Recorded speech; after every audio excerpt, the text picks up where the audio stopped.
Olá a todos e todas e bem-vindos ao segundo episódio do podcast dos Encontros Literários Moreira Campos. Durante o período de isolamento social, o projeto de extensão Encontros Literários Moreira Campos disponibilizará quinzenalmente nas plataformas YouTube e Spotify podcasts acerca de temas literários, culturais e das áreas conexas das humanidades. A intenção é proporcionar em formato digital acesso ao conhecimento produzido na universidade, dando continuidade às atividades de mais de 3 décadas do projeto. No segundo episódio do nosso podcast, debateremos sobre uma das mais longevas e importantes tendências da literatura brasileira, o regionalismo. Surgido ainda no período romântico, durante o século XIX, o regionalismo atravessou os diversos estilos de época, do nacionalismo romântico ao romance nordestino da década de 30, passando ainda pelo chamado superregionalismo de Guimarães Rosa. O regionalismo contribuiu para investigar e construir identidades, realizar a crítica das desigualdades sociais brasileiras e dar a conhecer as diferentes dimensões da vida nacional.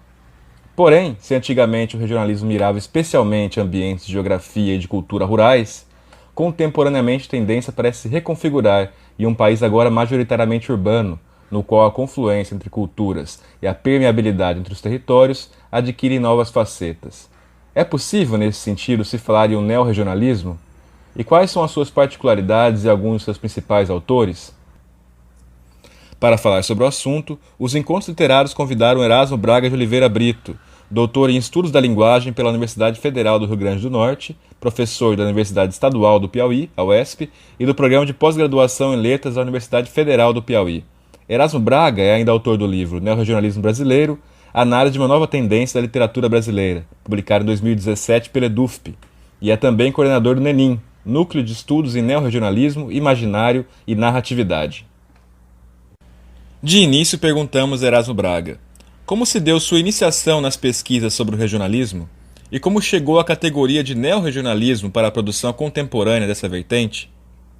Inicialmente quero agradecer o convite para que a gente possa estar discutindo um pouco sobre a literatura brasileira contemporânea, em especial a questão do neorregionalismo. E indo para a sua indagação, a gente pode dizer que 2 princípios nortearam até chegar nessa concepção do neorregionalismo dentro da literatura brasileira contemporânea. O primeiro foi a questão da identificação, o primeiro princípio, né? Que esse princípio da identificação ele advém desde a nossa adolescência, né? Que a gente sempre foi lendo diversas obras, né, literárias, mas todas as vezes que nos deparávamos com algumas obras do teor mais regionalista, existia por nossa parte uma grande identificação, uma grande empatia, um grande envolvimento com a leitura. E quando nós começamos a fazer o curso de letras na Universidade Federal do Piauí, essa identificação foi se acentuando cada vez mais, só que com um pequeno diferencial, né? Que diferencial agora é que começaram a nos despertar a questão para a pesquisa da literatura, né? E uma outra coisa que até então não se sabia, pelo menos da minha parte, era esse preconceito que foi criado em torno da literatura regionalista, né? Que para alguns era considerado como se fosse uma literatura menor, né? E isso me inquietava muito porque eu nunca conseguia entender por que uma literatura menor, uma literatura que tão cheia de vida, tão cheia de vitalidade e tão cheia de, digamos assim, de uma escrita bem refinada. E outro teor que também, outro princípio que também norteou a nossa questão, o despertar para a questão do neorregionalismo, também vira a questão da desconfiança, né? Que toda vez que a gente estudava sobre literatura contemporânea ou ouvia-se falar sobre literatura contemporânea, você estudava tanto na universidade só até 1945, como se a literatura brasileira só tivesse vida, ou pelo menos tivesse vitalidade até os anos de 1945, e de 1945 para cá nada mais de interessante foi feito, né? E eu ficava muito inquieto com isso também, né? E juntando essa questão do preconceito com relação a uma literatura tão cheia de vitalidade, ao nosso ver, que era a literatura regionalista, com essa inquietação, né, do porquê que a literatura brasileira contemporânea não tinha nada mais que prestasse, que tudo era condenável, foi ficando, digamos assim, foi ficando no nosso imaginário e nas nossas inquietações, nos nossos estudos. E sempre tendo a obra, né, ou melhor, partindo sempre da leitura das obras, foi que alguns anos depois, quando a gente tinha já concluído o mestrado, quando a gente estava na ideia de apresentar uma proposta de tese para o doutorado, foi que um belo dia pela manhã eu me vi diante de algumas coisas que até então não tinha visto em lugar nenhum, né? E essas coisas entre autores que praticamente acreditavam que não se conheciam do ponto de vista pessoal, nem faziam parte de um movimento organizado, articulado, mas que eles repetiam em suas escritas determinados padrões, não do ponto de vista estrutural, mas do ponto de vista estético e temático, e isso foi nos despertando. E à medida que a gente ia conhecendo novos autores, né, a gente ia vendo que essas repetições, que mais tarde eu vou falar um pouco para vocês, né, elas estavam presentes em todas as obras, né, desses autores, independente se eram escritores ou escritoras. E um aspecto que me orgulha muito em relação a isso é porque que a gente geralmente na universidade, eu costumo até dizer na sala de aula, né, para meus alunos, que geralmente a gente hoje se forma muito mais, né, teóricos do que leitores, né? E isso acaba comprometendo muito a qualidade da questão da análise, da interpretação, porque você praticamente está utilizando a obra apenas para justificar determinadas teorias. E geralmente essas teorias são as teorias da moda. Então, partindo das obras, foi que a gente começou a esboçar essa ligação entre determinados autores de diversas regiões do país, né, que apresentavam características que se assemelhavam, e isso dentro da literatura contemporânea, e que nós vimos uma certa continuidade, um diálogo forte com a tradição literária também, ou seja, uma literatura que apresentava determinados aspectos entre autores de regiões distintas e que havia um forte diálogo com a literatura regionalista de 1930 e eram obras marcadas do mesmo jeito com 1930 como hoje, com obras marcadas pela qualidade estética, né, no desenvolvimento das suas narrativas. E, afinal, o que é ou foi o regionalismo? Quais são seus fundamentos, continuidades e mudanças? Bem, essa segunda indagação ela tem um certo grau de complexidade, mas a gente vai tentar ser o mais sucinto aqui possível, né? Uma das coisas que a gente deve lembrar sempre é que o regionalismo ele não surge em 1930, né?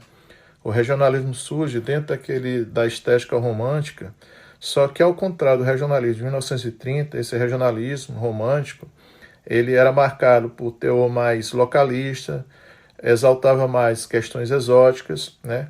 Que é daí, infelizmente, surge a questão do preconceito em relação ao regionalismo, né? Porque como era uma literatura mais, digamos assim, mais descritiva e muito mais a ver com o aspecto da cultura literalmente localista, ela acabou criando esse viés, né, que não tem nada a ver nem com o regionalismo de 1930 e muito menos com o regionalismo brasileiro contemporâneo.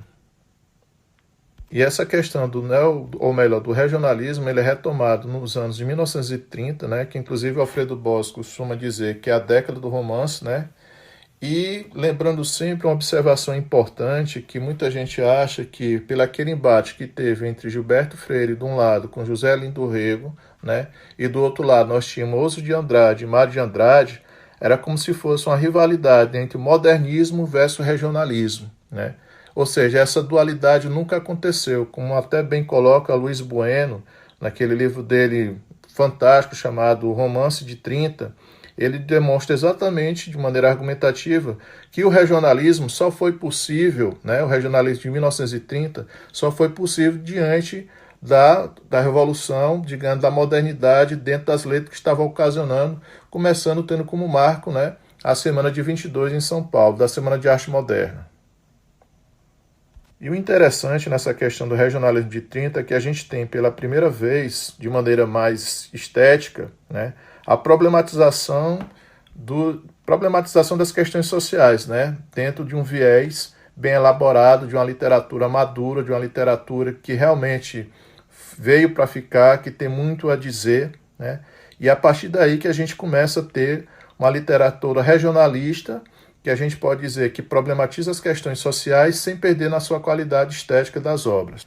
E é até importante a gente destacar um pouco essa questão estética para que a gente não perca o viés, porque se eu passo a utilizar dentro dos estudos literários, né, digamos assim, um certos equívocos em relação à palavra estética, né, como se fosse aliada apenas da questão elitista, ou seja, para que você seja um autor, você tem que desconsiderar essa questão estética e privilegiar apenas a questão do fator do engajamento.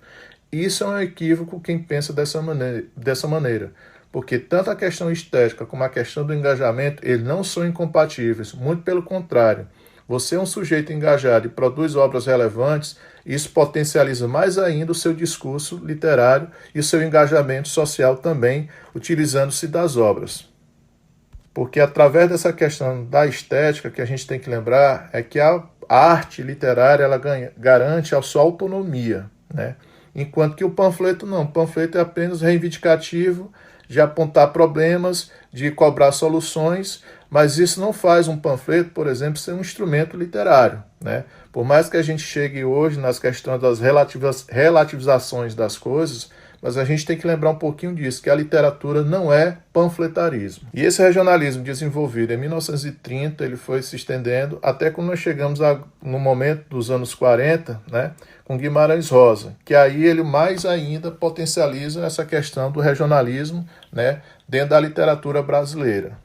Só que, como eu falei anteriormente, é como se aí, a partir daí, acabasse a questão do regionalismo, não só o regionalismo, como também a questão da literatura brasileira. Ou seja, de 1945 para cá, nada mais de interessante se tem dentro do âmbito, né, nacional das letras brasileiras. E a partir dos anos 60 é que nós temos o surgimento da questão das obras, que nós estamos denominando, né, porque elas fazem esse indicativo, né, estético do neorregionalismo. Eu queria só reforçar exatamente isso, para que a gente não acabe desconsiderando o fator estético, né, e reforço também que não houve essa questão da rivalidade entre a questão modernismo versus regionalismo, como se um fosse o avançar das letras e o outro fosse um espírito conservador, fora de tempo, né? Não houve essa incompatibilidade entre modernismo e regionalismo.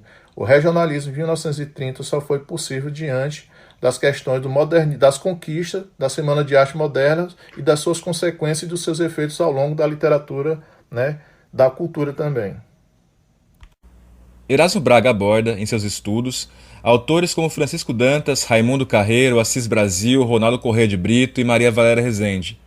Todos autores que, de uma forma ou de outra, fazem menção à tradição do romance regionalista. Perguntamos, então, especificamente sobre o romance regionalista de 30, da década de 30, que é certamente dos pontos mais altos da tendência em nossa literatura. Quais são as possíveis afinidades e discordâncias que o neorregionalismo com ele apresenta? Os pontos que nós podemos perceber de semelhança, de aproximação entre o neorregionalismo com o regionalismo, nós podemos ver, por exemplo, primeiro, a questão do diálogo com a tradição das obras, né? Diálogo de que maneira? Você tem todos aqueles aspectos que eram abordados, que eram explorados dentro do universo literário regionalista de 1930, também são abordados e explorados dentro do neorregionalismo. O outro ponto incide também na questão da problematização das questões sociais sem perder de vista a qualidade literária das obras, né? Isso também é continuado, né, dentro das obras neorregionalistas. E um ponto que a gente merece sempre estar aprofundando é exatamente essa questão que o romance de 1930 garantia uma certa universalidade das obras literárias, né, que abordam a questão regional. Ou seja, a gente superou aquela questão do regionalismo romântico, que era mais uma literatura muito mais localista, né?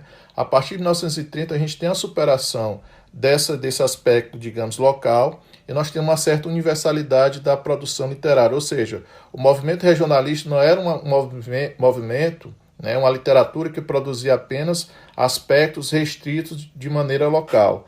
Muito pelo contrário, eles faziam uma abordagem mais ampla sobre as questões universais, né? Que inclusive eu me lembro muito, um livro muito interessante de ser lido sobre Signo do Silêncio, do grande crítico literário, né, Lorival Holanda, em que ele vai procurar e vai explorar as semelhanças, né, e ver como são compatíveis os dois protagonistas das obras Vidas Secas, né, e O Estrangeiro de Albert Camus, Vidas Secas de Graciliano Ramos e O Estrangeiro de Albert Camus. E o Lorival explora exatamente esse ponto, né, que não existe essa questão, que as mesmas inquietações, né, dos protagonistas de uma obra e da outra eram praticamente as mesmas, ou seja, não há esse caráter localista, esse caráter restritivo, né, de uma literatura que a gente pode dizer assim, que é fruto apenas de um aspecto regional, portanto é uma literatura menor.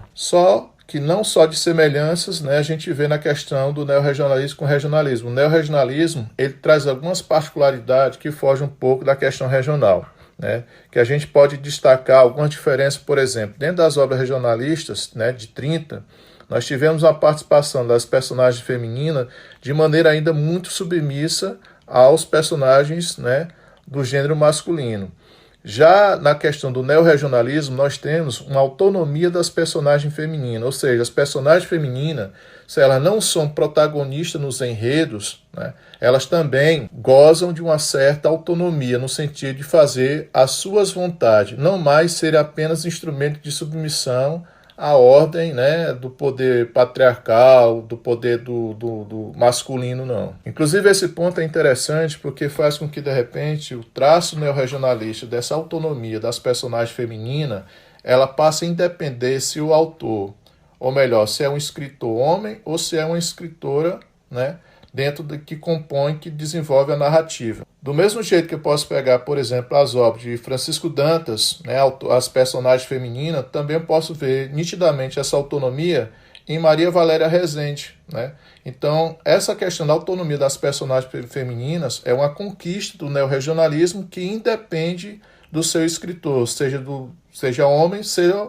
mulher. Um outro aspecto também de singularidade da questão do neorregionalismo é a questão do espaço, né?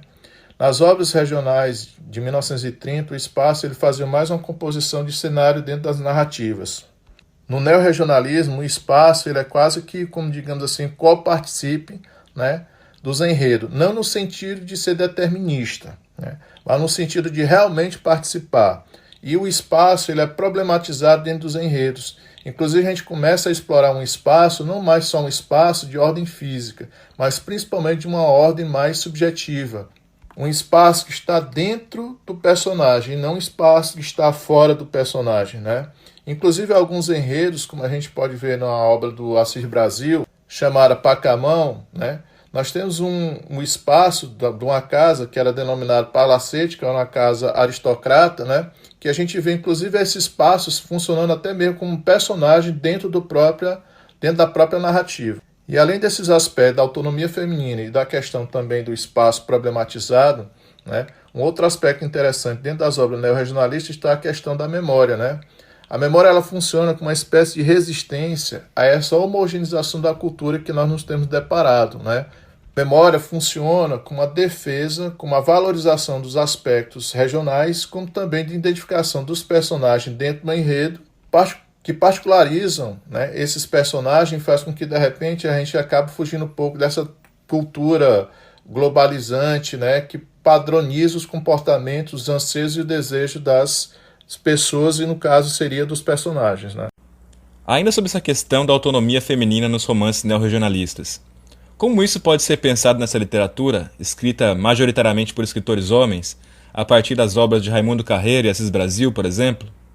Partindo agora dessa questão da autonomia da personagem feminina, né, existem alguns estudos interessantes que eu quero até destacar aqui, como naquele livro Problemas da Poética de Dostoiévski, de Bakhtin, né, que ele vai falar, por exemplo, a questão da autonomia de um personagem. O personagem só conquista essa autonomia quando ele passa a ter consciência, né, uma espécie, digamos assim, uma consciência de si, né, o personagem. Outro teórico que também é interessante a gente lembrar, né, que é o nosso querido Aristóteles, que é o princípio, né, dos nossos estudos de teoria literária, quando a gente vai abordar aquela questão da verossimilhança. Porque a gente aprendeu, e reiteradamente se diz, e também se reforça apenas, a verossimilhança como aquela tomada de aspectos da realidade como base para a construção, né, da sua produção literária, né? Mas a verossimilhança não é só isso. A verossimilhança também está associada muito ao que nós podemos denominar como uma lógica interna da obra. Ou seja, uma obra ela tem um padrão interno dela que deve ser respeitado. E um desses padrões que deve ser respeitado passa pela própria questão. Se um personagem ele adquire consciência dentro da narrativa, então ele passa a ter autonomia diante dessa narrativa. Portanto, fica difícil um autor, né, querer fazer qualquer interferência brusca no personagem simplesmente para satisfazer um desejo seu ou um desejo de um possível leitor que ele imagina.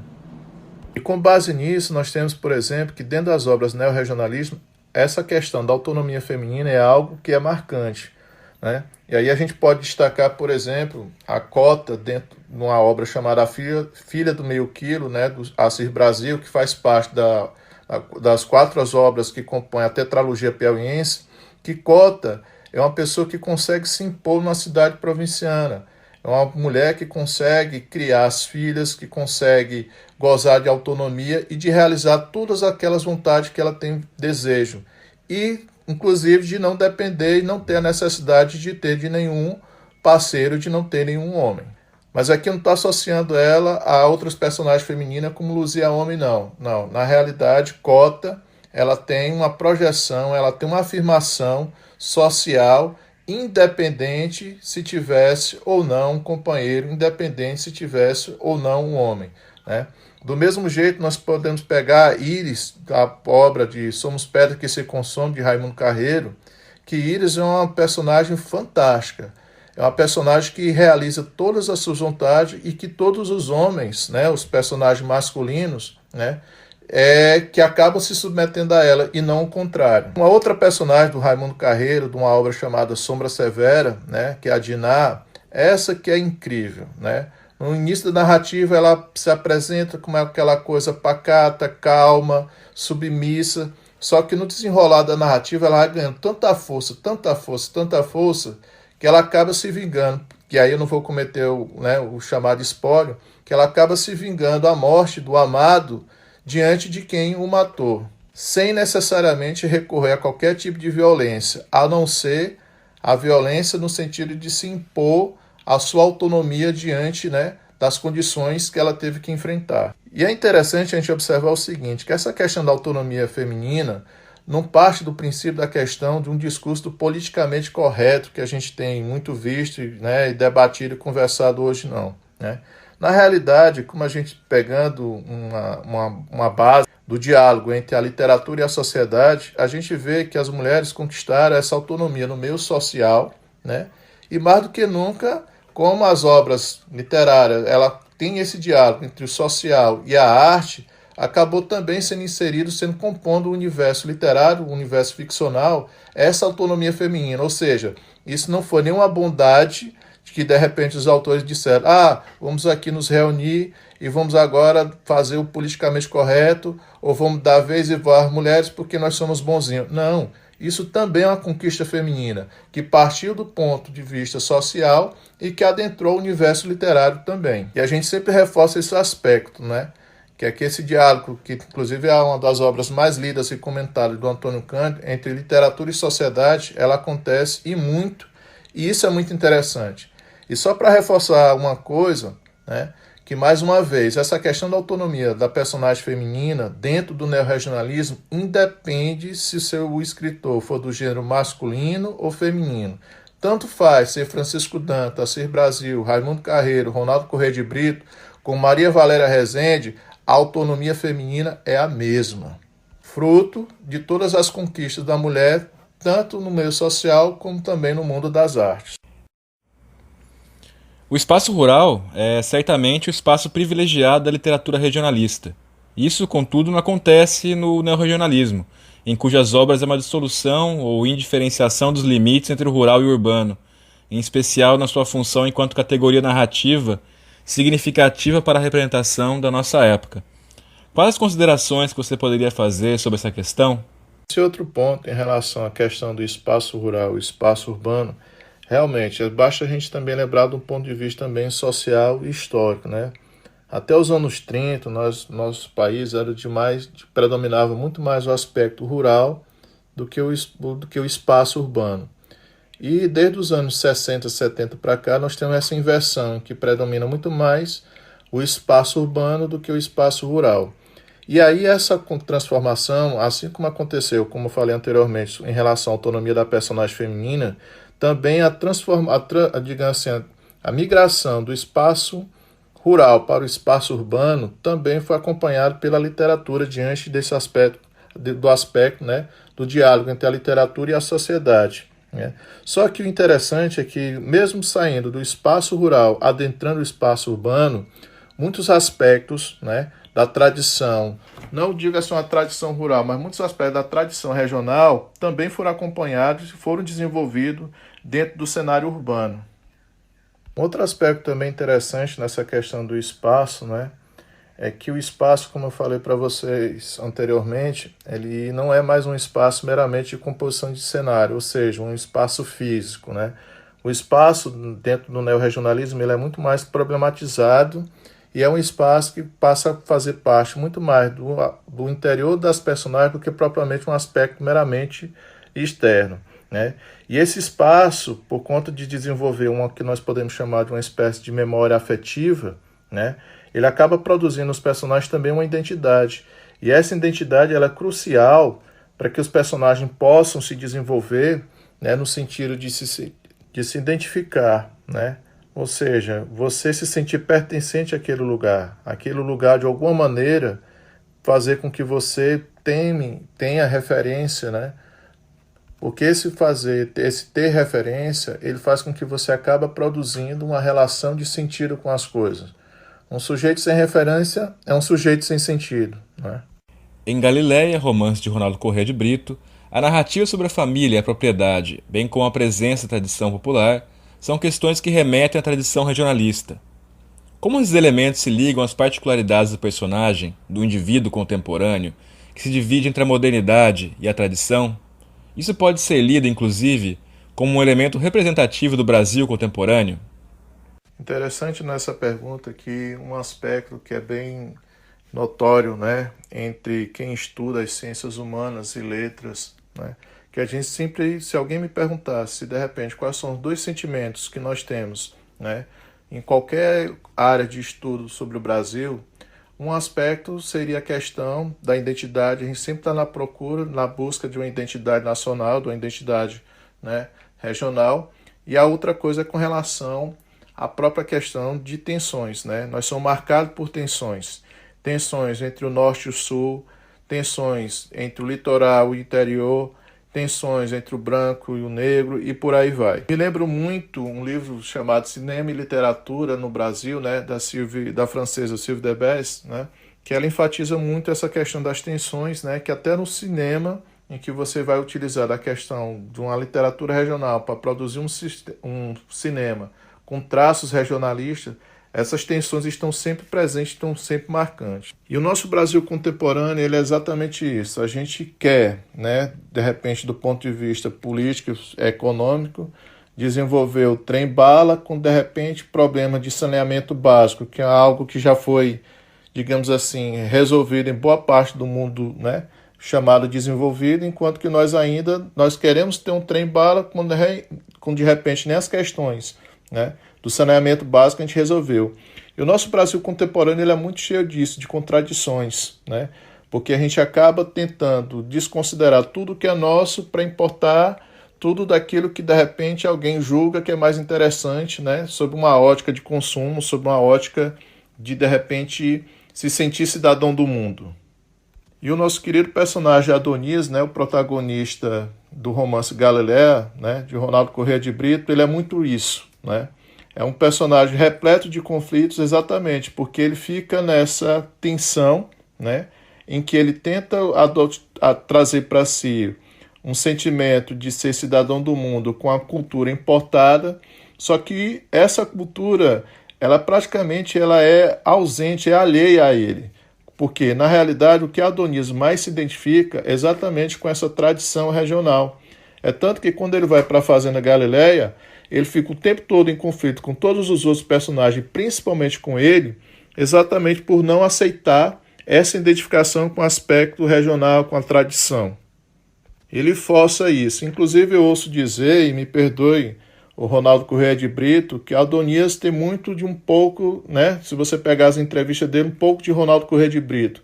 Inclusive, tem uma frase, digamos assim, estranha dentro do romance que se diz do tio, que se atribui, né, sobre uma abordagem em relação ao personagem Salomão, quando se diz que não existe nada mais fora de moda do que um pesquisador regionalista, né? Isso é muito mais um preconceito, até mesmo do autor, né? E aqui eu não estou entrando naquela questão da discussão, até onde o limite do autor, mas é uma frase tão estranha que foi tão forçada que só pode nos levar, né, a crer que, infelizmente, foi uma posição, um questionamento do próprio Ronaldo Corrêa de Brito em relação à questão do regionalismo, né? Que nas entrevistas ele reforça muito que ele não se vê como escritor regionalista, exatamente por aquele estigma que veio lá da época do século XVIII, né, do romantismo, que era uma literatura chamada literatura menor, literatura sem tanta relevância estética. Pelo fato do personagem não se identificar ou não querer, digamos assim, rejeitar essa questão do espaço regional como espaço que habita o seu interior e ele se identifica, ele acaba se tornando um personagem ao longo de toda a narrativa, um personagem que busca um sentido sem ter. Porque aquilo, como eu falei anteriormente, porque o espaço, ele produz e desenvolve em você uma memória afetiva, que essa memória afetiva faz com que você crie identidade. E as identidades nada mais são do que referências para você, para que você possa atribuir e construir sentido em relação às coisas, né? E como Adonias está o tempo todo em conflito, rejeitando isso, achando que isso, aceitar essa condição, seria ele se inferiorizar, ele que é um cidadão do mundo, que estudou medicina em Londres, né? Ele acaba se tornando um sujeito alheio ao longo de toda a narrativa, como a gente consegue perceber, principalmente no final do romance. No final do romance diz tudo isso, ou melhor, sistematiza toda essa questão do se sentir alheio por rejeitar a um espaço que habita no seu interior, ou seja, de não aceitar esse espaço que é interno e não externo. Na obra de Milton Ratum, a memória é um dos elementos mais importantes para a formação da subjetividade dos protagonistas. Isso pode ser lido em várias de suas obras, como em Dois Irmãos e Relato do Certo Oriente, por exemplo. Pergunto, então, sobre a relação entre a memória e a formação cultural regional. Quais são os possíveis sentidos dessa relação no neorregionalismo? Milton Ratum é um dos escritores que trabalha não só a memória no sentido enquanto elemento de desenvolver os seus enredos, como também é o que traduz muito bem essa questão da identificação com os aspectos regionais, né? Porque a memória, a gente sempre deve lembrar que memória e identidade, elas andam juntas. Não tem como você falar de memória sem identidade, não tem como se falar de identidade sem memória. Então, o sujeito que tem uma memória afetiva, que desenvolve uma identidade cultural, regional, ele acaba produzindo afetividade. E essa afetividade ele faz com que valorize todos aqueles aspectos, né, que não são homogeneizados por uma cultura consumista. Então, quando você vê uma determinada passagem lá no romance Cinza do Norte, em que de repente o tio do narrador se depara vai numa feira, compra uma tartaruga e chega em casa, né, abre a tartaruga e descobre que a tartaruga está cheia de ovinhos. Aí o personagem diz o seguinte, o tio, vou comer esses ovos com açúcar, né? E, digamos assim, comparando com a questão nossa, nordestina aqui, só para a gente ter uma ideia, primeiro, nos é meio estranho comer uma tartaruga. Segundo, geralmente quando a gente vai comer ovos, por exemplo, ovo de galinha, um ovo cozido, a gente come com sal e não com açúcar. Então esses aspectos é que mostram exatamente o valor e a força dessa memória regional, né? Que faz com que aquele exercício que a gente sempre procura desenvolver através da literatura, que é um exercício da alteridade, ele possa de fato desenvolver, de fato se constituir e de fato fazer parte da nossa formação. É uma coisa que é interessante e até mesmo aberrante, é essa nossa rejeição do que nos é diferente, né? Me lembro sempre de uma frase que costumo ouvir de vez em quando, que concordo plenamente com ela. É na diferença que a gente se encontra, né?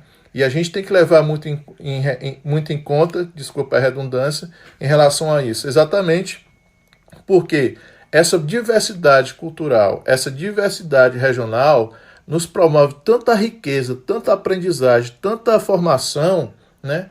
Que de repente você quer abrir mão de tudo isso para chegar a um ponto de homogeneizar uma coisa e fazer uma exaltação, né, ao determinado consumo de um determinado tipo de produto, como por exemplo sanduíche, né?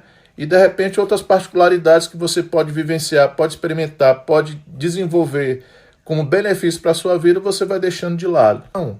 A memória ela funciona isso. A memória ela nos desenvolve uma identidade, que essa identidade nos funciona como uma referência. E no caso da memória regional, né, nos produz uma identidade regional que faz com que as coisas passamos a valorizar a diversidade e a contemplar isso e trazer isso como algo benéfico para todos nós, tanto na literatura como para nós sujeitos socialmente. Erasmo Braga também fala sobre os projetos atuais que são desenvolvidos no NENIM, Núcleo de Estudos em Neorregionalismo, Imaginário e Narratividade, do qual é coordenador. Dentro do NENIM, a gente tem desenvolvido, de aprofundando um pouco mais e ampliando essa discussão do neorregionalismo, abordamos a questão dentro do aspecto literário.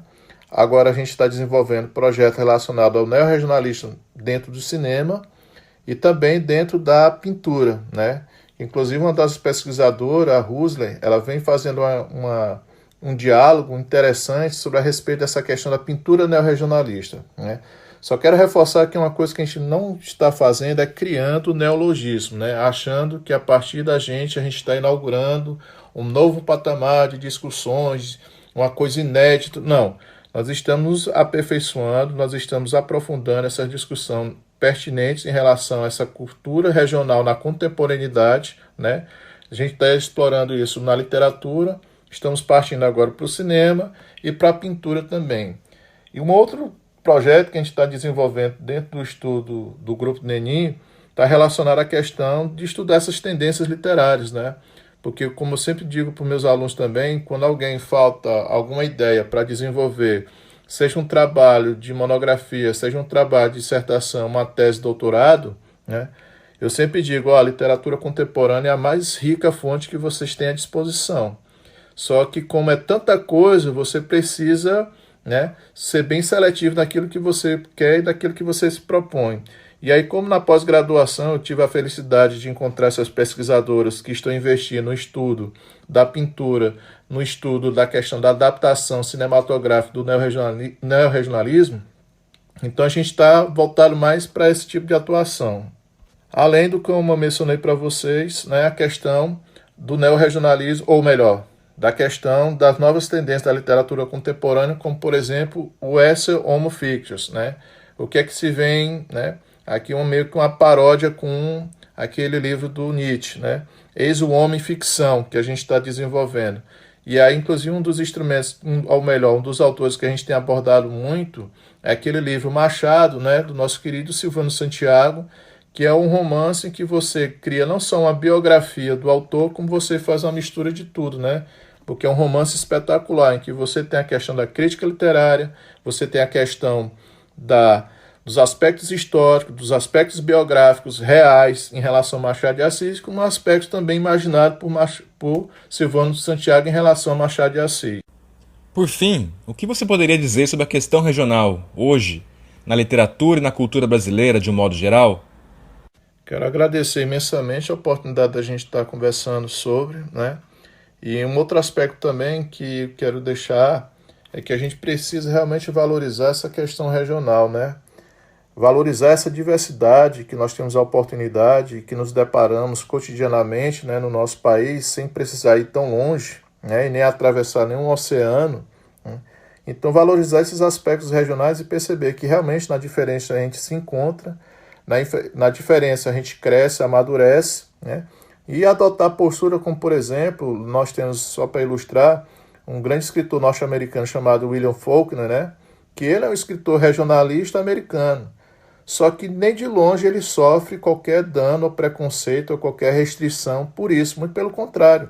Ele é valorizado, ele é exaltado, ele é contemplado nas discussões dos grandes críticos, sem ficar nessa perda de tempo. Se é regional, é uma literatura menor, então não presta.